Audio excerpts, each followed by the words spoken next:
ஒரு ஊரில் கோவிந்தன் என்ற ஒருவன் இருந்தான். அவனிடமெல்லாம் இருந்தன. ஆனால் அவன் எப்போதும் கவலையாகவே இருப்பான். அவன் மிகப்பெரிய பணக்காரனும் கூட. அவனுக்கு எதுவும் வாழ்க்கையில் பிடிக்காமலே இருந்தது. சமயம் கோவிந்தனின் உடன் பிறந்தவர்களும் நண்பர்களும் வெளியில் உலாவச் செல்வார்கள். சில வேட்டைக்கு கூட செல்வார்கள். அவர்களுடன் செல்ல மாட்டான். அவர்கள் எவ்வளவு வற்புறுத்தி கூப்பிட்டாலும் போக மறுத்து விடுவான். தன் வீட்டிலேயே தனியாக இருப்பான். கட்டிலே கதி என்றும் படுத்துக் கிடப்பான். ஒரு நாள் அவன் மாளிகைக்கு ஒரு பெரிய முதியவர் ஒருவர் வந்தார்.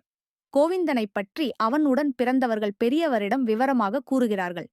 அந்த மேலும் அவனும் எல்லோரையும் போல் மகிழ்ச்சியுடனும் கலந்து பழகவும் ஒரு வழி கூறுமாறு கேட்கிறார்கள்.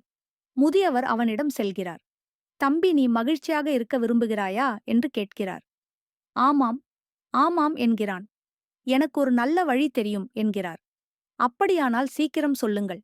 நான் என்ன செய்ய வேண்டும் என்று மிகவும் ஆர்வமாக கேட்கிறான். அது மிகவும் எளிதான வழிதான். மகிழ்ச்சியான மனிதன் ஒருவனைத் தேடு. அவன் சட்டையை போட்டுக்கொண்டால் மகிழ்ச்சிதானாக வந்துவிடும் என்கிறார். உடனே கோவிந்தன் அப்படியே ஆகட்டும் என்று அவரை வணங்கி நன்றி கூறுகிறான். உடனே கோவிந்தன் மிகவும் சுறுசுறுப்பாக ஆகிவிடுகிறான். மகிழ்ச்சியான மனிதனைத் தேடிக் கிளம்புகிறான். பெரிய பெரிய நகரங்களுக்குச் சென்று பல பணக்காரர்களின் சட்டைகளையெல்லாம் போட்டுப் பார்க்கிறான். ஆனால் மகிழ்ச்சி வரவே இல்லை. எப்பொழுதும் போல் கவலையாகவே இருந்தான். கலைஞர்கள், போர் வீரர்கள், அமைச்சர்கள் என்று எல்லோருடைய சட்டையை போட்டு பார்க்கிறான். எந்தப் பயனும் இல்லை. மகிழ்ச்சியானவர்களை தேடிப்போய்க் கொண்டே இருக்கிறாள். ஒரு நாள் இவன் செல்லும் வழியில் ஒரு உழவனை பார்க்கிறான். அவன் மிகவும் மகிழ்ச்சியாக பாடிய வண்ணம் உழவு ஓட்டிக் கொண்டிருந்தான். உடனே அவன் உழவனிடம் சென்று, நீங்கள் மகிழ்ச்சியாக இருக்கிறீர்களா என்று கேட்கிறான். ஆமாம், ஏன் கேட்கிறீர்கள் என்கிறான். அப்பொழுது கோவிந்தன், தங்களுக்கு எதுவும் தேவையில்லையா? ஏதேனும் வேண்டும் என்று விரும்புகிறீர்களா? பெரிய செல்வந்தராக விரும்புகிறீர்களா என்றெல்லாம் கேட்கிறான்.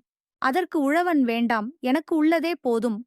போதும் என்ற மனமே பொன் செய்யும் மருந்து என்கிறான். உடனே கோவிந்தன், உங்களுடைய சட்டை ஒன்றை கொடுங்கள். எவ்வளவு பணம் வேண்டுமானாலும் தருகிறேன் என்கிறான். சட்டையா என்னிடம் இல்லையே என்கிறான். அப்பொழுதுதான் இவனுக்கு புரிகிறது. சட்டையில் இல்லை மகிழ்ச்சி, மனத்தில்தான் இருக்கிறது. அவர்களின் எண்ணம், செயல்பாடு இவைகளில்தான் மகிழ்ச்சி உள்ளது என்பதை புரிந்து கொள்கிறான்.